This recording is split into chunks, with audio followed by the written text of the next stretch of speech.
post-crusade events. Up until, I think, Bill just mentioned 1479, 1492. 1492. Well, we'll get close to that. We've already pointed out that Pope Urban started the First Crusade, and we did get to a point where Pope Innocent, kind of the apex of papal authority, prompted several crusades. Excuse me.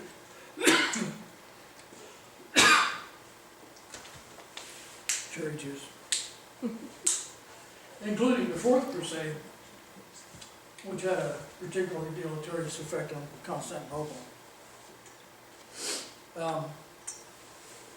This was all an effort, of course, to Latinize the East. And you also may remember that whenever the Venetians turned the purpose of the Fourth Crusade to an economic one, which led to the plundering sacking of Constantinople, Pope Innocent sent word, a request, that they not enter Constantinople. Right. But they did it anyway. In fact, among other things that they did that I mentioned last time, they actually took mules into the Church of the Holy Wisdom to load them up with plunder from the church, Hagia Sophia, and take that away. Shortly after that, Pope Innocent must have changed his mind, because he said, quote, "The crusade was a just judgment of God," unquote. You mean upon Constantinople? Right, the Fourth Crusade. Specifically. And of course, particularly then, and then on as the Crusades progressed, there was a real effort to Latinize the East, installing Western popes in the same cities and converting churches. Even in Constantinople for, Right. well, how long was it? 80 years or something like that? The Patriarch of Constantinople was a Latin. They began rebaptizing the Eastern clergy who would agree to that.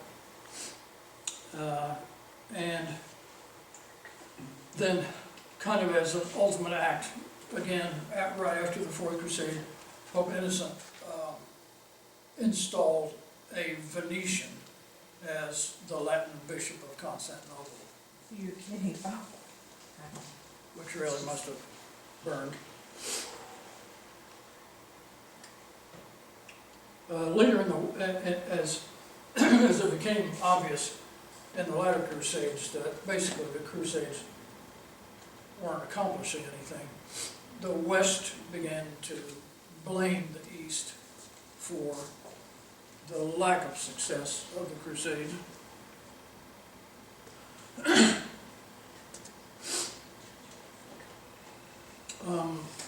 Just to emphasize, in the period after now the Crusades, the Turkish Muslims were attacking the Byzantine Empire, and it was getting smaller. As Bill pointed out, they were attacking lots of different places in North Africa, but particularly on the Byzantine Empire. We've talked about it for a couple of sessions, but there's now a particularly rampant growing of the field of nationalism, the formation of states or nations, and an ever-increasing conflict, which we're going to get into a number of those, examples of those, with the papacy in the West.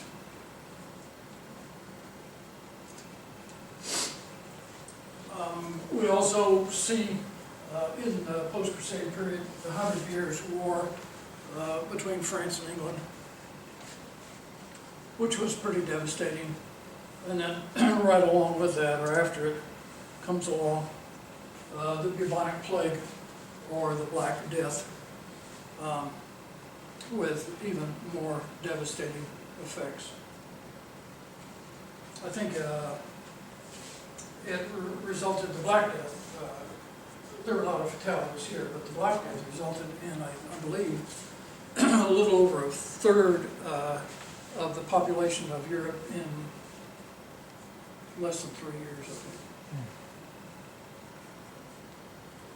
So it was continuing, not a good time. There is a historian, Osmond, who said, quote, "As never before, not even during the century of the Roman Empire's collapse, Western people walked through the valley of the shadow of death." I guess this period we might characterize as the valley of death. And another historian, Greek, says that the whole medieval theory of supreme papal authority failed and foundered on new nationalist realities.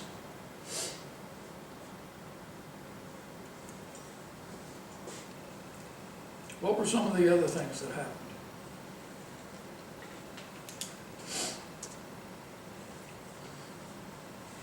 Well, look, you remember the Maronites. We talked about them several sessions ago, that they went down into Lebanon and established communities. And during this time, post-Crusade time, they formally unified under the Latin Patriarch of Antioch. So Antioch was certainly one of the places where the Pope had installed a Western Patriarch. And thus they became the first unionists.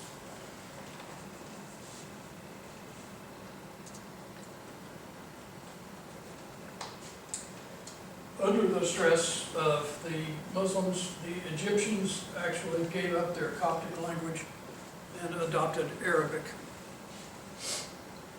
Coptic is a much more ancient language than Arabic. Up in the north, even into Eastern Europe, Albania, Armenia, and Azerbaijan became Muslim.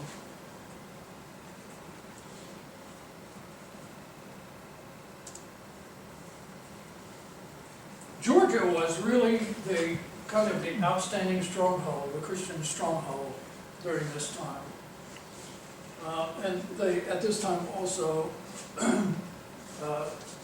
established Iveron, is that how it's pronounced? yeah. On Mount Athos, which exists today.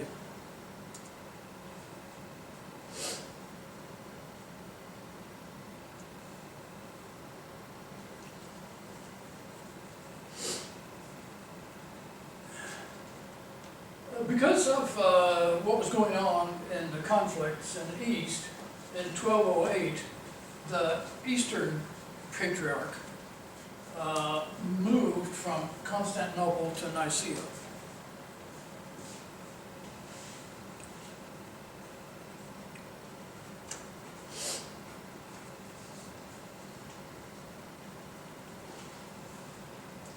In 1215, the Western Pope held the Fourth Lateran Council and said at that council, quote, "Once absolved of sin, the priest imposes penance, which if not completed in this life, will be completed in purgatory," unquote. A Western innovation.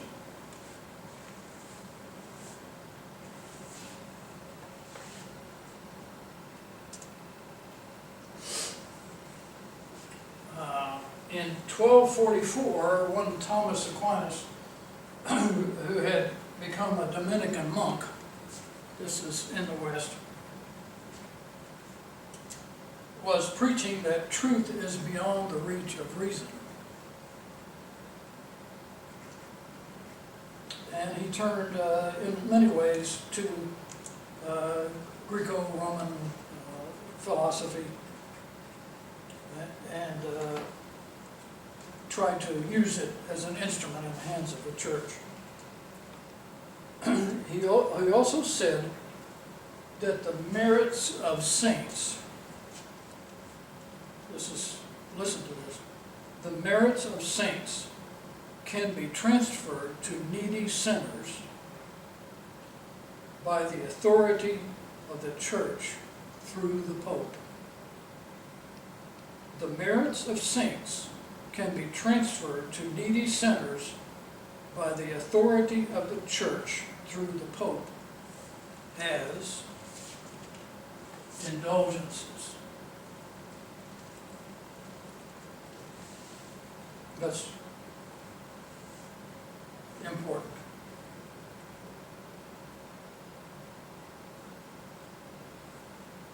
And he said that the people should pray to saints for those in purgatory.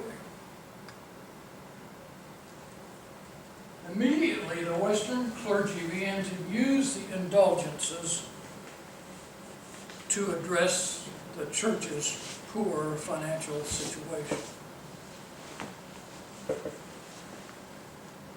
So, I can transfer the merits of the saints to you, Millie, for $100.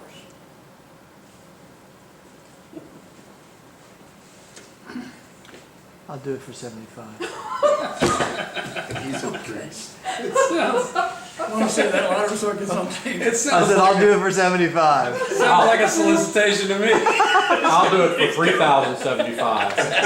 1,500 for me, 1,500 for him, and 75 for him. Yeah, that's that just about, yeah, I remember now. Exactly. Oh, gosh. I'm amazed. In 1248, the independent Orthodox Patriarchate of Kiev was formed.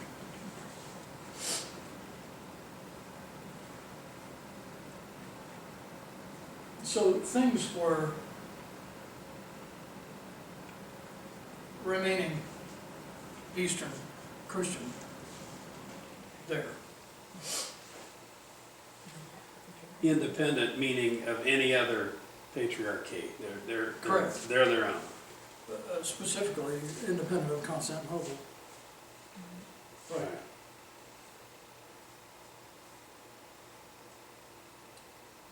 There were also a couple of people, well, really one.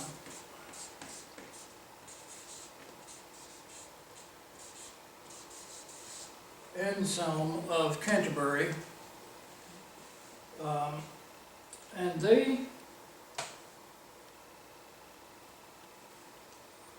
basically started a new theological synthesis, or kind of a process.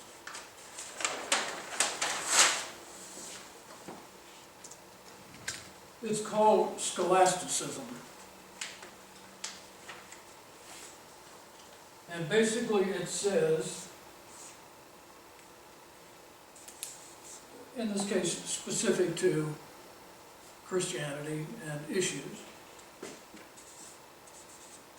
pose a question.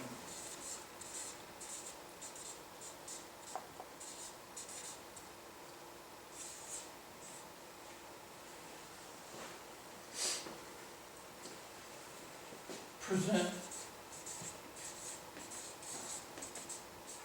pro and con arguments.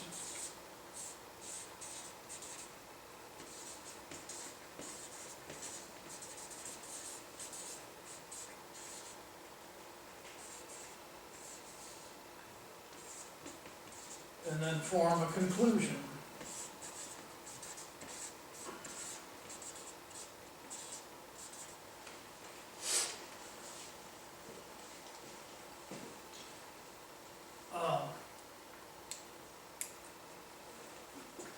move towards similar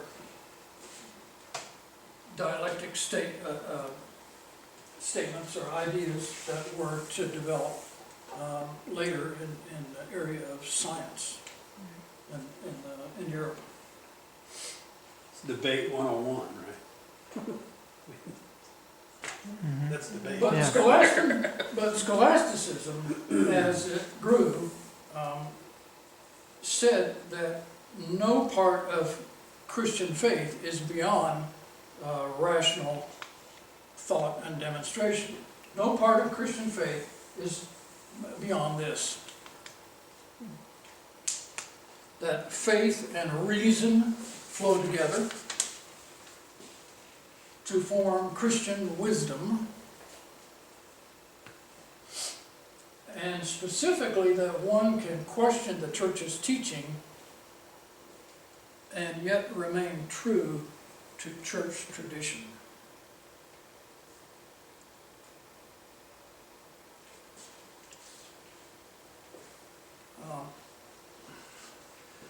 This whole thought process really developed and grew and sustained itself and branched out into other disciplines like science in Europe, in the West.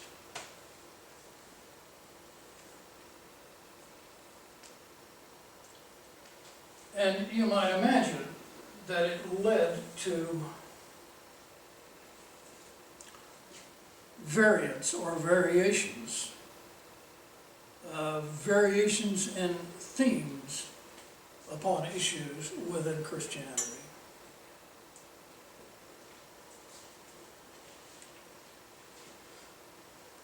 In a way,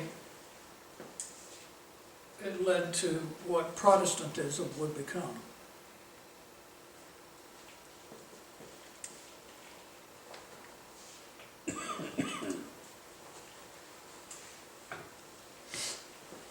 In 1261,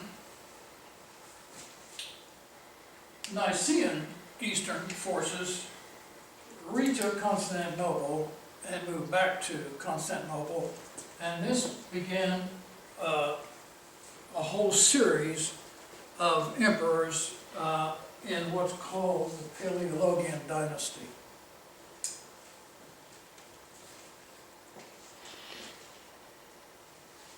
And we'll get back to that.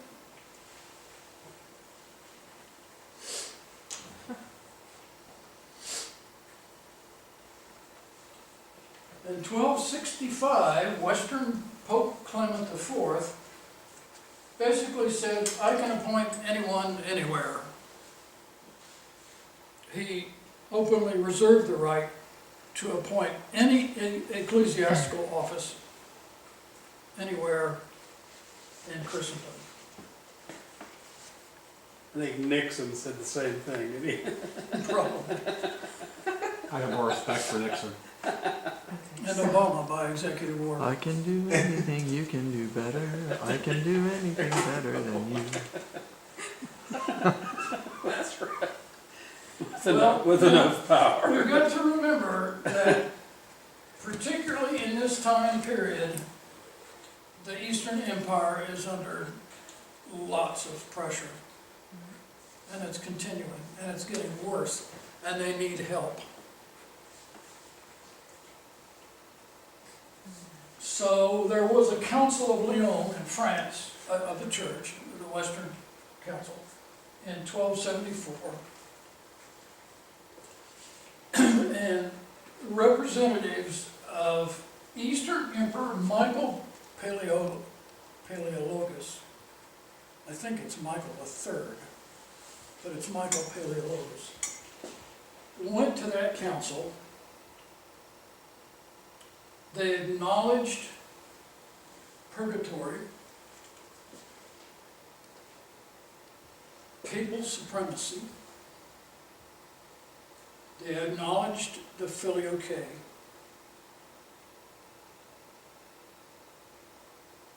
They basically acknowledged the Western Church. they were doing that to enlist the help of the Western armies against the Muslims. Because Lyons is in fact in France, and so this It this is. this is a Western council. Right. But when they got back, Well- after this council, You say all of the representatives, but one did not. Are you going to talk about him? that's later, Huh? that's later, Oh, I think. You see, we'll get to it. okay. Oh, I'm thinking of Council Florence, sorry. Right. There was multiple Western. groveling going on. But when these guys got back, even though they represented the emperor, patriarch, who was Joseph I at that time, refused to negotiate or accept any of those issues without the involvement of the Eastern Church. So the Western Pope,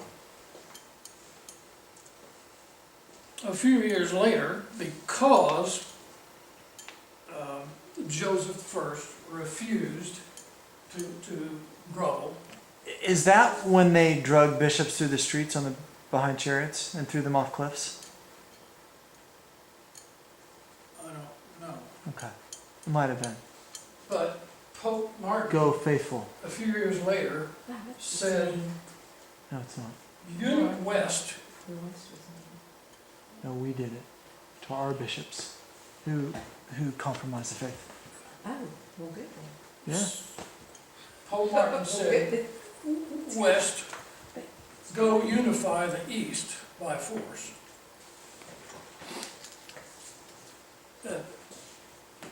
Under us. I thought we were done with the Crusades.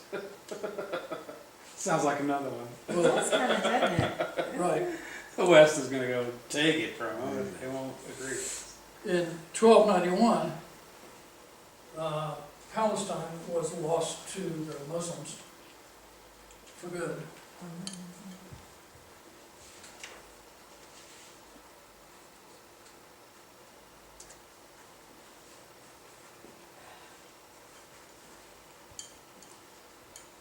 In 1302, the Western Pope was Boniface III. I guess that's how you say that. Boniface, yeah. He did several things. He edicted that kings could not tax clergy without his approval.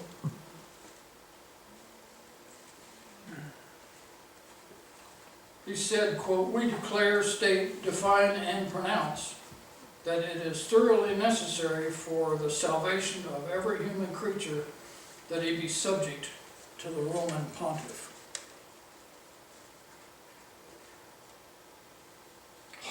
He went on and said, quote, "All princes rule as subject to the Pope, who can remove them at his pleasure.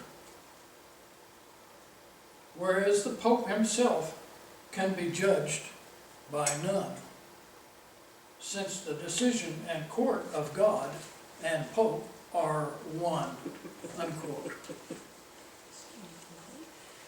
So you see, here's a specific example of the conflict between royalty, between kings, and the church. Church and state. Again. Well, specifically, that brought him into conflict with Philip IV of France, King Philip IV of France. France is a very powerful nation at this time. And so Boniface tried to depose Philip and couldn't do it. Philip went to Rome and captured Boniface, sacked his house, and led him through the streets of Rome sitting backward on a horse.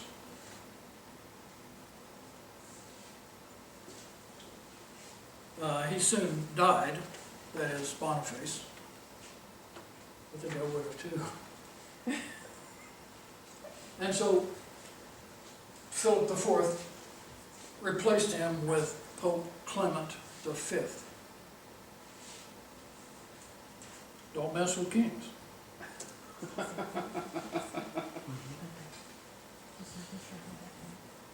Incidentally, at the same time that he installed Clement V, who was a puppet to him. He replaced 23 of the 24 cardinals. There were 24 at that time. He replaced 23 of the 24 with Frenchmen.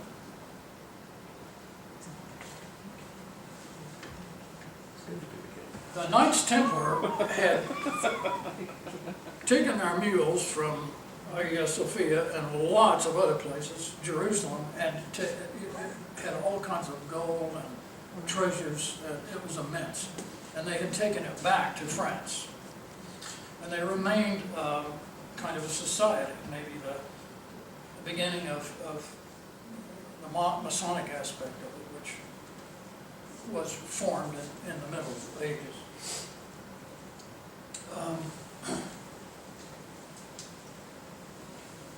Basically, Philip had people start arresting all the Templars, arresting their head, whose name you might recognize as Jacques de Molay. The youth organization in the Masons is called de Molay.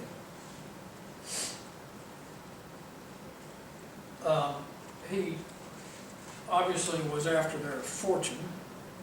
Who took their fortune? It was basically the church, the Western church, that took all these fortunes. They killed the Templars, their own French countrymen, and took all this fortune. But soon after that, then Philip IV took almost all the fortune from the church. And they were so enlightened, they called it the Renaissance. Right? Right, getting close to that.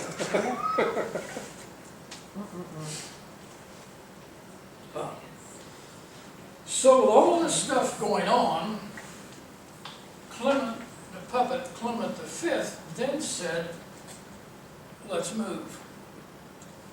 So the Western Church moved from Rome to Avignon.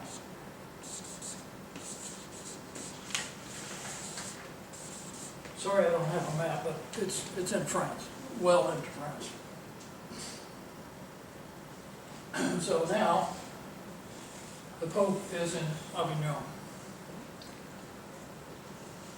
Soon to change. Is that in 1305? Will you know? Yes. It stayed there until 1378.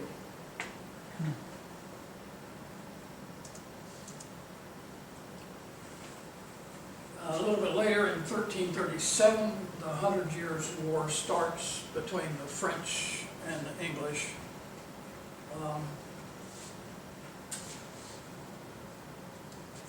Some of that, at least, had to do with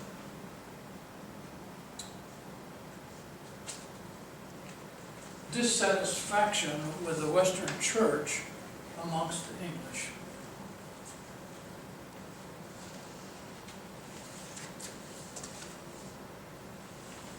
In 1347, the bubonic plague comes on.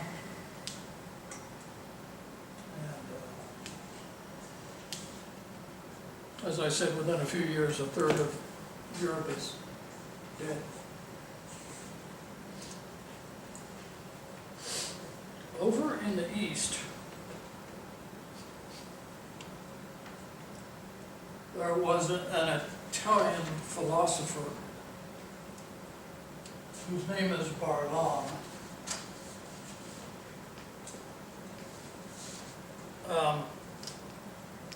In the East, monasticism had continued to grow to form a firm, firm foundation for the church in the East. Hesychasm was an integral part.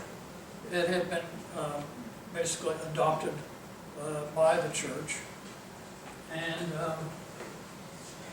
if you recall, it means quietness and basically constant prayer. Frequently prayer, the Jesus prayer. The idea being to reach a state where you're praying literally all the time.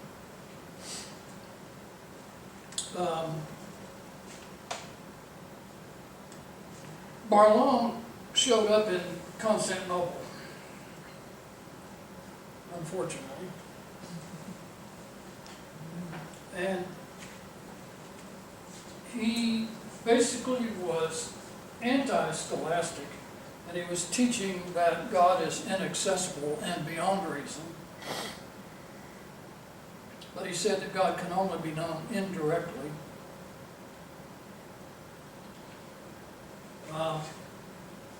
He became an opponent of the Hesychasts. And he said, quote, "The body assisting in pure prayer is navel watching," unquote.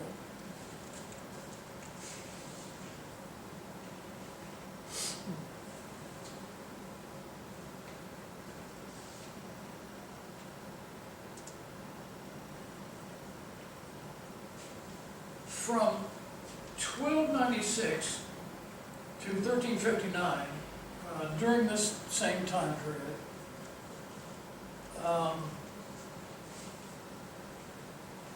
one of the greatest theologians of Eastern Orthodoxy was a man by the name of Gregory Palamas, now St. Gregory Palamas. He had spent a lot of time in the monastery, the Great Lavra on Mount Athos. And then he was abbot of the monastery of Isfigmanu on Mount Athos. Obviously a monk. He was very strong on monasticism, on hesychasm.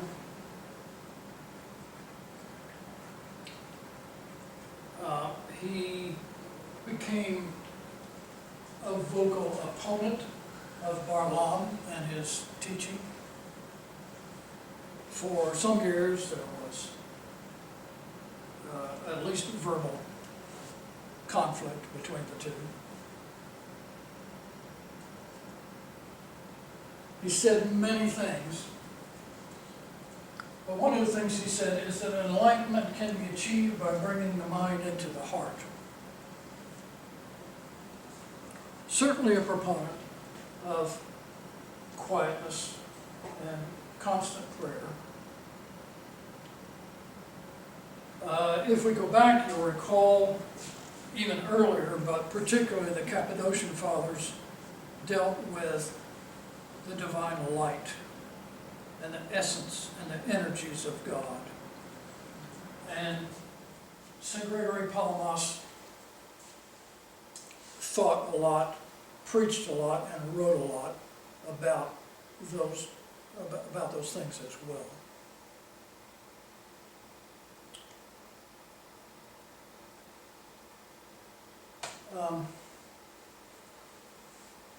He has written and published a lot, gave lots of sermons, which are available. His theology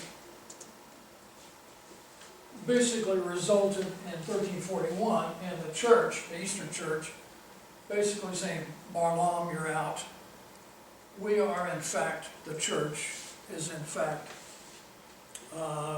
affirming, adopting, taking up the theological perspectives of St. Gregory Palamas. I'm not spending nearly as much time on him as I probably should. He's come to be one of probably three especially important people to me. There are lots of things well, there are books, texts over here that are written by other people about him and his life.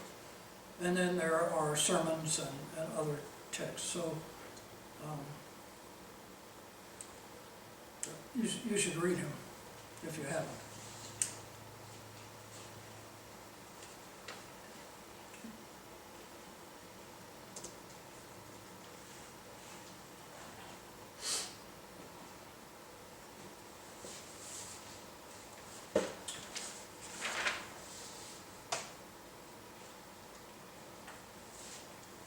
Well, the Eastern Empire is getting smaller. Prussia held more.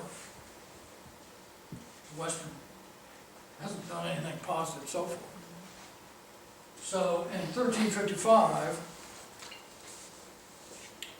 the Eastern Emperor John Palaeologus wrote a letter to Pope Innocent IV. And in that letter, he offered for the conversion of all of his Eastern subjects to Western Christianity.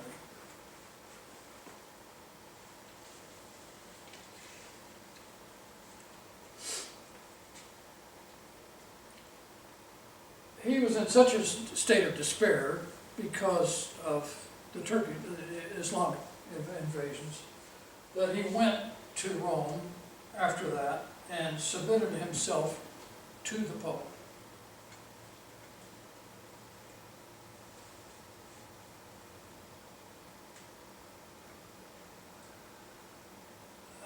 The church did not help. The West did not help. He went back to Constantinople and nobody accepted what he said. Is he the one that they wouldn't bury? He's the one that they wouldn't bury in the city, right? Right. When he died, they would not allow him to be buried in Constantinople. He had to be buried outside the walls of the city. That's how highly his people thought of his compromise. Yeah. You know?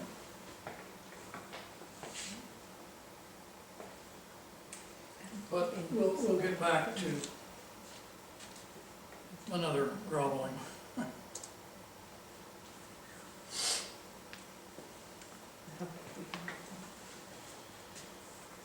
In 1378, Pope Gregory the 11th returned the papacy from Avignon to Rome.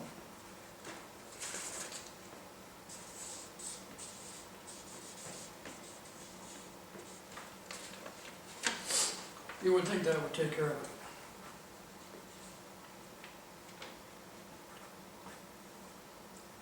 He didn't last very long after that, Gregory the 11th, and he passed and was succeeded by Urban the 6th.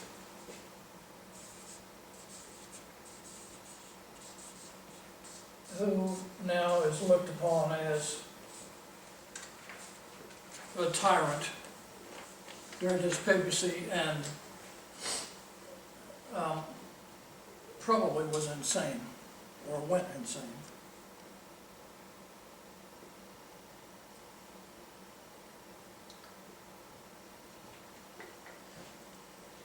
Because of that, tyrannical Pope in Rome, Clement VI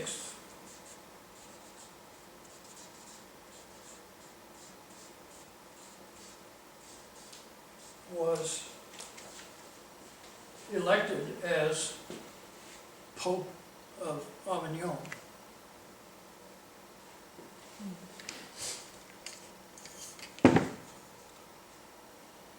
So this established a bit of a history from now on, for a while,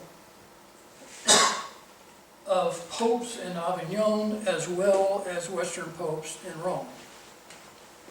And these popes were called antipopes.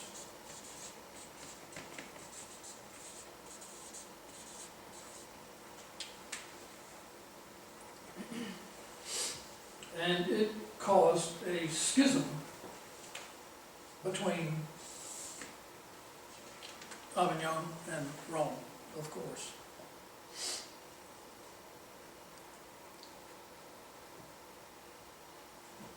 That schism lasted for 40 years.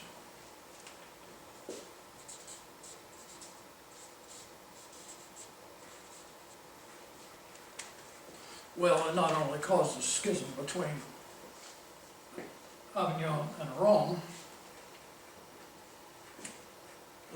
Italy, Germany, Bohemia, Poland, Hungary, Scandinavian, and England sided with the popes of Rome.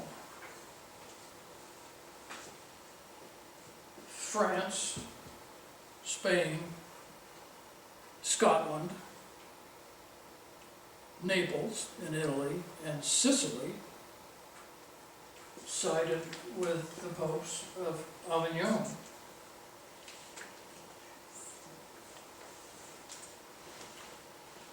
And the European kings, who weren't altogether stupid, saw this as an opportunity to take authority away from the church.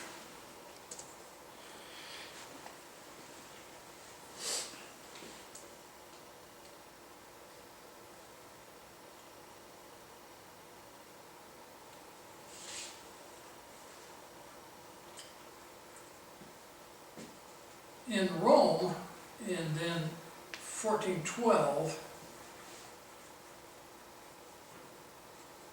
about 6 years before this schism was over, Pope John the 23rd promised indulgences for anyone that would go on a crusade against the King of Naples, because Naples is not too far from Rome, and Naples was on the side of Avignon.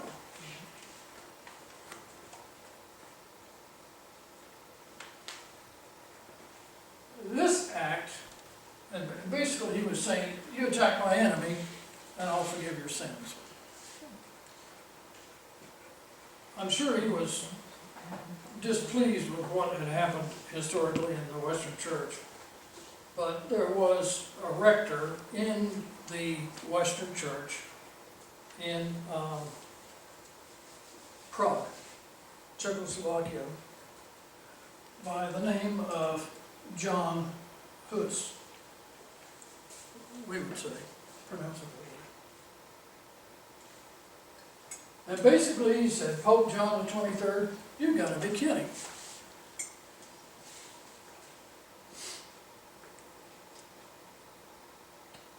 He said in regard to this, several things. One, he said that the Bible is the final authority, and that a pope that does not obey the Bible should not be obeyed. A little tinge of sola scriptura in that. He said that Pope John had absolutely no right to even call this crusade against Naples.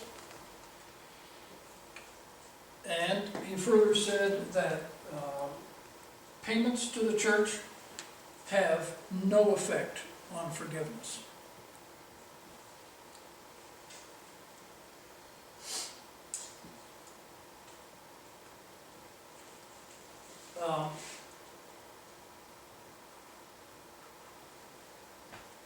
Kind of to divert for a minute, because we're beginning to get into really early Protestantism. his followers were called the Unity of Bohemian Brothers. And they would later change or give rise to a group called the Moravians.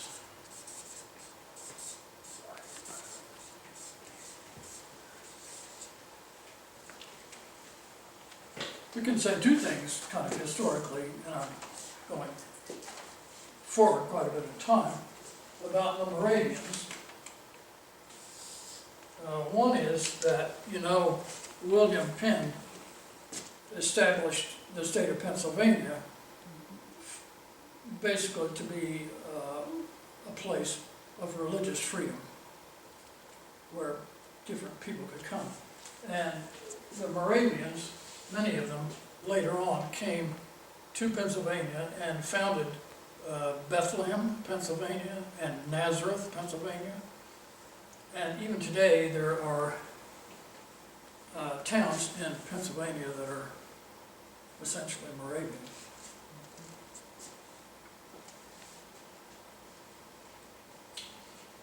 The other thing that we can say is that maybe around the same time, a little later actually, there were Moravians in England and in London specifically.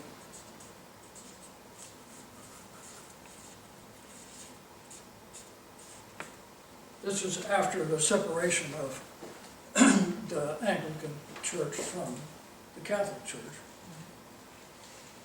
And there were a couple of men who were in the Anglican Church in London who started attending the Moravian Church. And had a significant life change because of that. And those two men are John and Charles Wesley.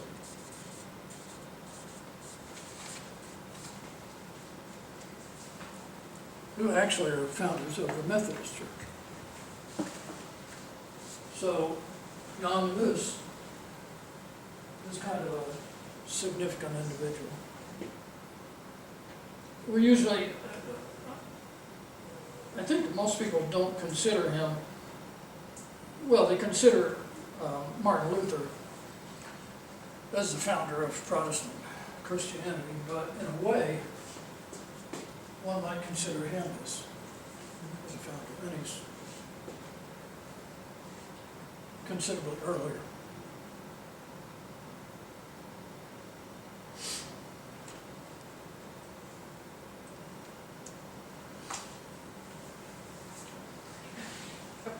Backing up a little bit, in 1409 there was a council in Pisa, Italy.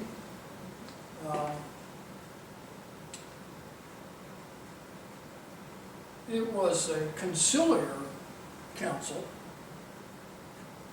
that basically said it was superior to the Pope. They deposed the Pope in Rome. They deposed the antipope in Avignon. And they elected their own pope, Alexander V.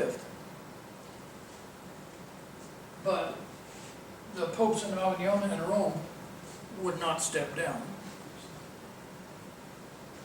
So for 8 years after this, there were actually 3 Western popes.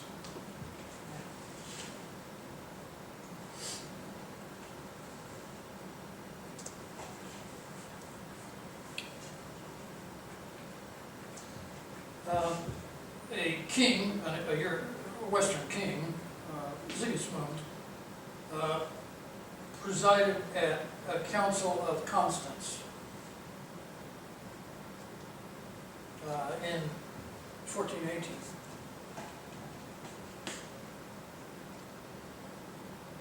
He asked Jan Hus to come to that council.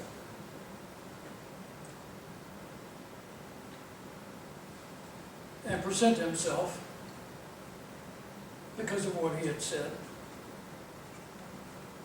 And he guaranteed the safety of Jan Hus in traveling to and from that council and there.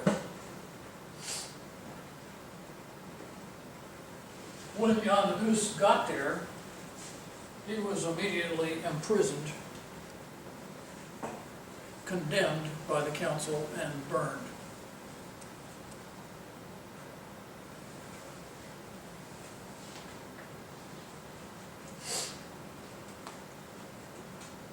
The king then, in this council, moved to depose the Pope in Avignon, the Pope in Rome, and the third Pope. And he appointed one Pope.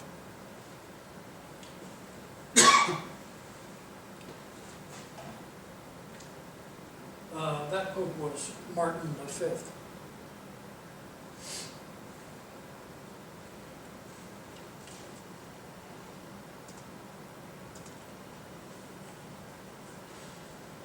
In 1439, there was a council of Florence, and I guess my summation of that is bad times make for bad decisions.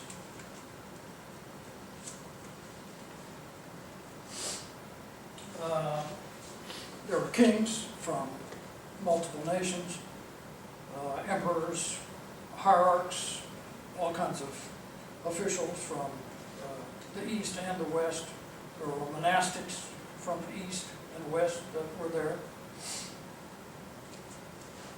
And they discussed particularly 4 topics. The procession of the Holy Spirit, or specifically the Filioque.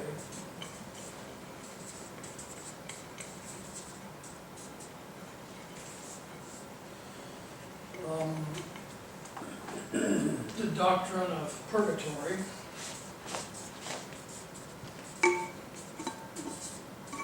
still relatively recently introduced.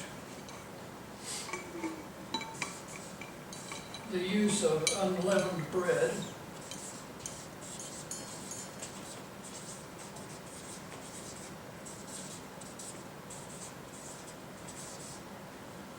By the West. The East, of course, was not in favor of this and had history and tradition on its side. And the supremacy of the Pope.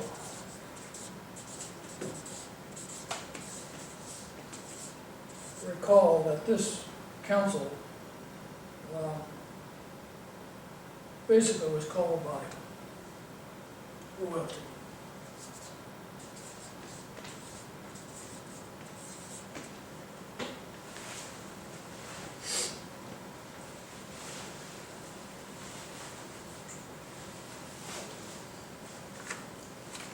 It's important to recall that still the threat upon the Eastern Empire was continuing and getting worse. So,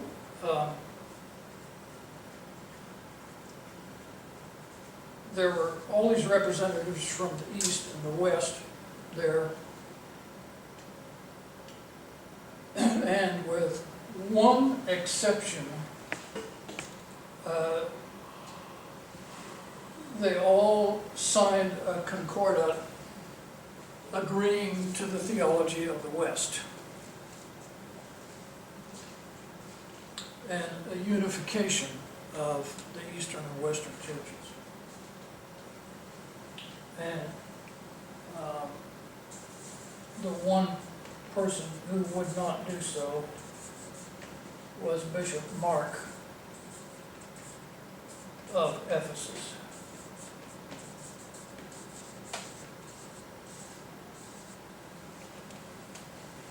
Thank God for him.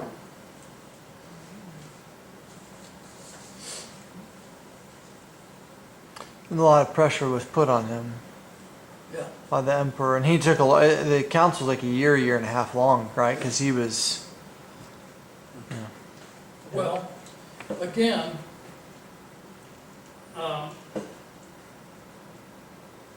and the Eastern Patriarch was not present at this. But when the people from the East returned to Constantinople, and what was left of the Byzantine Empire, they found that the Eastern Patriarch and the Church would by no means accept this concordat.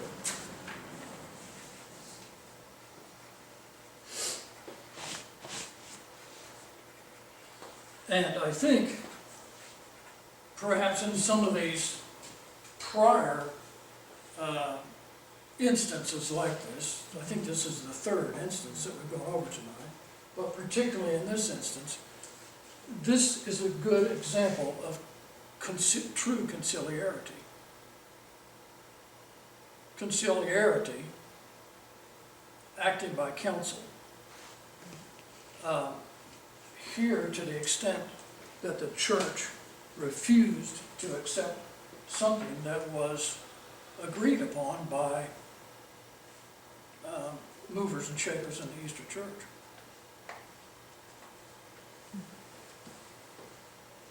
So if you, well, this might be a good tool to help explain conciliarity to somebody.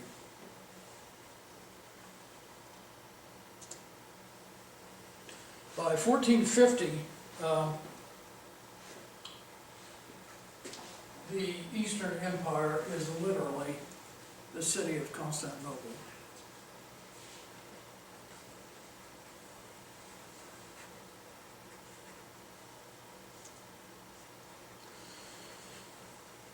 In 1453, Muhammad II lays siege to Constantinople.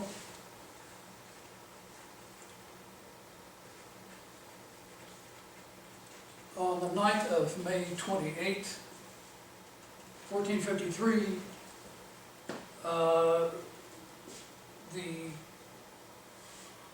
Western and Eastern clergy in Constantinople hold a combined divine liturgy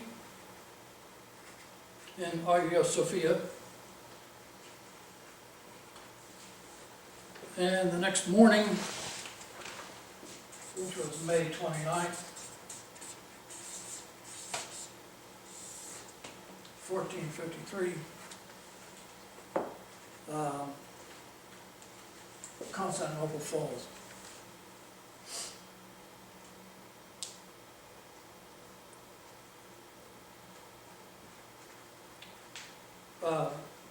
The Emperor Constantine XI at that time was killed in the battle. The Hagia Sophia quickly became a mosque, which it is today. It's a museum. They're trying to turn it back into a mosque A again. museum. But they're trying to turn it back into a mosque. And the only churches that had any stability at this point and beyond were the churches in Georgia and Russia.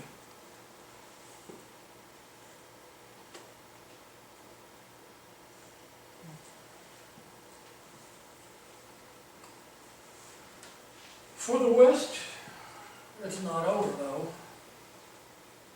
In 1479,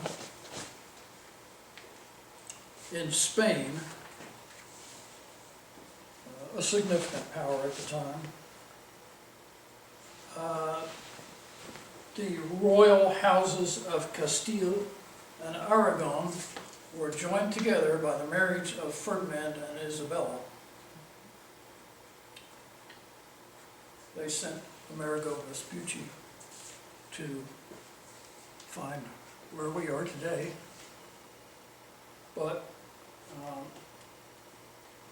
through Pope Sixtus IV, They also started something called the Spanish Inquisition.